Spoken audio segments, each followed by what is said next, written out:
महाराणा सांगा ने सभी राजपूत राज्यों को संगठित किया और सभी राजपूत राज्य को एक छत्र के नीचे लाए।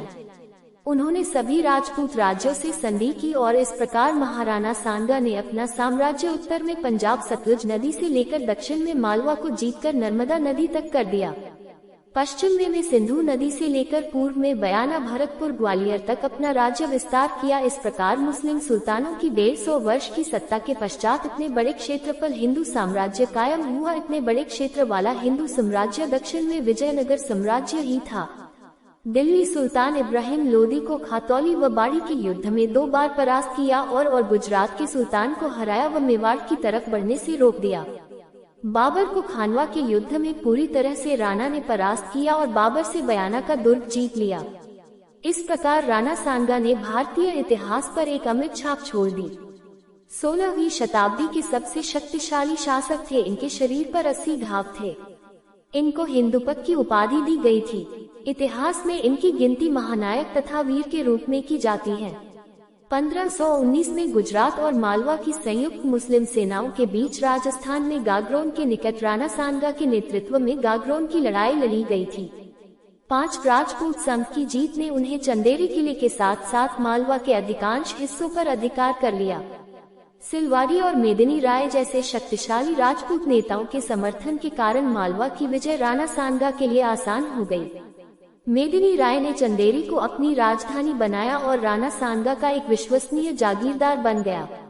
राणा सांगा चित्तौड़ से एक बड़ी सेना के साथ राव मेरमदेव के अधीन राठौरों द्वारा प्रबलित और महमूद खिलजी द्वितीय से गुजरात असफलियों के साथ आसफ खान से मिला। जैसे ही लड़ाई शुरू हुई, राजपूत घुड़सवार सेना ने गुजरात कैवेलरी के माध्यम से एक भयंकर हमला किया। कुछ अवशेष जो बिखरने से बचे।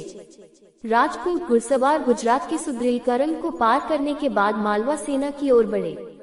सुल्तान की सेनाएं राजपूत घुड़सवार सेना का सामना करने में असमर्थ थीं और बुरी हार का सामना करना पड़ा। उनके अधिकांश अधिकारी मारे गए और सेना का लगभग सर्वनाश हो गया। आसफ खान के बेटे को मार दिया गया था और खुद आसफ खान ने उड़ान में सुरक्षा की मांग की थी। सुल्तान महमूद घायल अवस्था में कैद किया गया।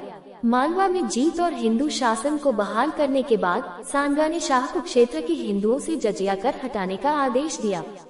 ईडर राज्य के उत्तराधिकार के सवाल पर गुजरात के सुल्तान मुजफ्फर शाह और राणा ने कट्टर दावेदारों का समर्थन किया। 1520 में सांगा ने ईडर सिंहासन पर रायमल की स्थापना की, जिसके साथ मुजफ्फर शाह ने अपने सहयोगी भारमल को स्थापित करने के लिए एक सेना भेजी। सांगा खुद ईडर पहुंचे और सुल्तान की सेना को पीछे कर दिया गया। राणा ने गुजराती सेना का पीछा किया और अहमदाबाद के रूप में सुल्तान की सेना का पीछा करते हुए गुजरात के अहमदनगर और विसनगर के शहरों को जीत लिया। इब्राहिम लोदी ने अपने क्षेत्र पर संघ द्वारा अतिक्रमण की खबरें सुनने के बाद एक सेना तैयार की और 1517 में मेवाड़ के खिलाफ मार्च किया।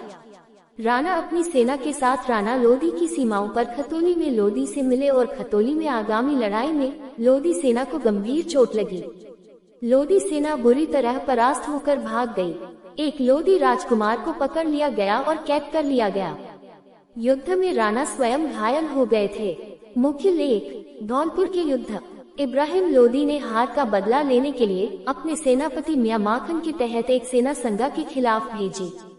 राणा ने फिर से बाड़ी धौलपुर के पास बाड़ी युद्ध 1518 को लोदी सेना को परास्त किया और लोदी को बयाना तक पीछा किया।